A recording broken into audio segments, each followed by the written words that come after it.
बिस्मिल्लाहिर्रहमानिर्रहीम। मुहतरम वालिदैन, अज़ीज़ तलबा व तालिबात, अस्सलामु अलैकुम। बच्चों की तरबियत के हवाले से हमारी गुफ्तगू का सिलसिला जारी है।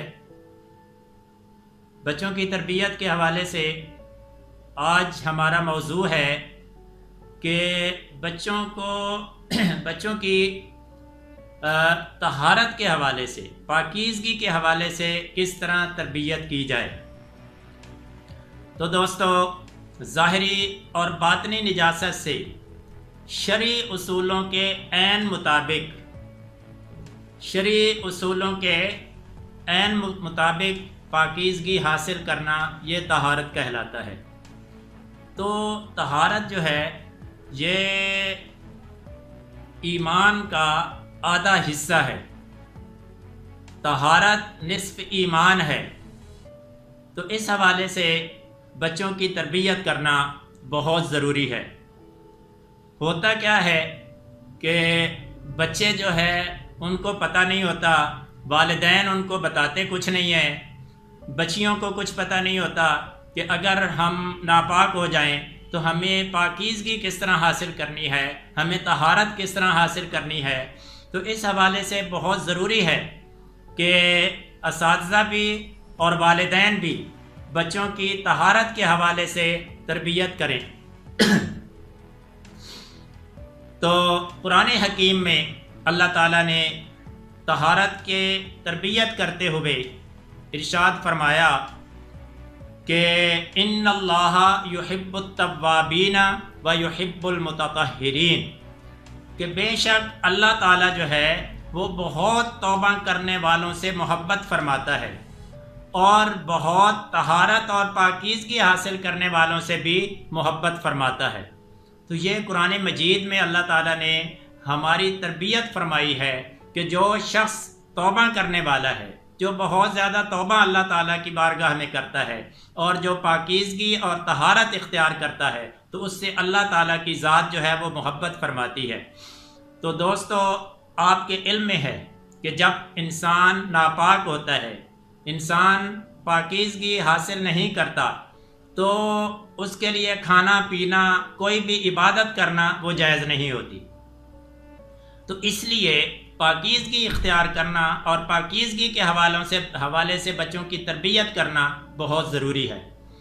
तो सबसे पहले तो बच्चों को ये बताया जाए कि अगर आपका जिस्म नापाक हो जाता है तो उसको किस तरीके से पाक करना है।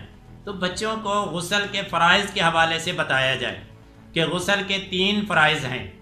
सबसे पहला कि गरारे किए जाएं, यहाँ तक कि आपका हलक जो है वहाँ तक पानी पहुँच जाए।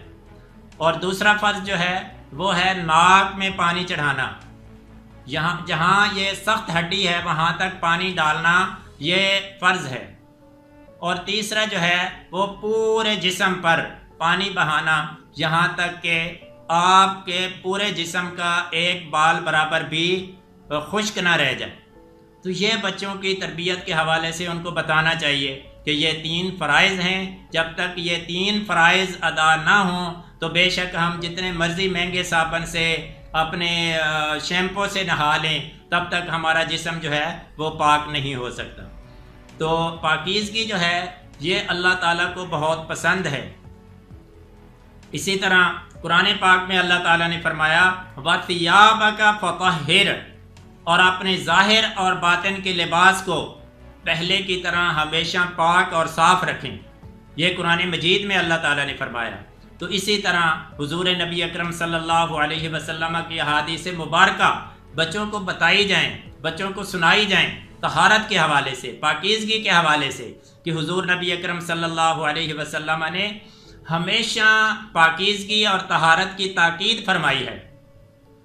हज़रत इमाम मालिक अशरी रज़ी अल्लाह ताला अन्हु से रिवायत है कि हुज़ूर नबी अकरम सल्लल्लाहु अलैहि वसल्लम ने इरशाद फरमाया अत्तहूर शतरुल ईमान, कि ईमान जो है वो, तहारत जो है वो निस्फ ईमान है, पाकीज़गी जो है वो निस्फ ईमान है, आधा ईमान है। तो दोस्तों, आप समझते हैं, जानते हैं कि ایمان جو ہے اس کے اندر کتنی وسعت ہے، ایمان کے اندر کتنے اعمال ہیں، کتنی چیزیں ہیں، تو اس پورے ایمان کا آدھا جو ہے وہ حضور نبی اکرم صلی اللہ علیہ وسلم نے طہارت کو بیان فرمایا ہے، طہارت کو، پاکیزگی کو قرار دیا ہے کہ پاکیزگی جو ہے وہ نصف ایمان ہے۔ تو اسی طرح طہارت اور پاکیزگی سے متعلق انتہائی واضح اور تفصیلی ہدایات حضور نبی اکرم صلی اللہ علیہ وسلم نے بیان فرمائی ہیں، اور چھوٹے چھوٹے اور بظاہر معمولی سمجھے جانے والے اعمال جو ہیں ان کی طرف حضور نبی اکرم صلی اللہ علیہ وسلم نے توجہ دلائی ہے اور انہیں اسلامی فطرت قرار دیا ہے۔ تو وہ فطری عمل کون سے ہیں جو پاکیزگی کے حوالے سے حضور نبی اکرم صلی اللہ علیہ وسلم نے بیان فرمائے ہیں؟ تو آپ صلی اللہ علیہ وسلم نے فرمایا کہ جب بچہ چھوٹا ہوتا ہے تو اس کے ختنے کرانا یہ فطری عمل ہے، یہ فطری عمل ہے۔ اسی طرح زیر ناف بال جو ہیں ان کو کٹوانا یہ فطری عمل ہے، یہ فطری اعمال ہے۔ اسی طرح بغل کے بال کاٹنا یہ بھی فطری عمل ہے، اور مونچھیں چھوٹی کروانا یہ بھی فطری عمل ہے، اور اسی طرح ناخن کٹوانا یہ بھی فطرت میں شمار ہوتا ہے۔ تو اس طرح کی بچوں کی تربیت کرنا یہ والدین کا بھی فرض ہے اور اساتذہ کا بھی فرض ہے۔ تو بچوں کو طہارت کے حوالے سے جو حضور نبی اکرم صلی اللہ علیہ وسلم نے احکامات دیے ہیں اس حوالے سے بچوں کی تربیت کرنا یہ والدین کی بھی اور اساتذہ کا بھی فرض ہے۔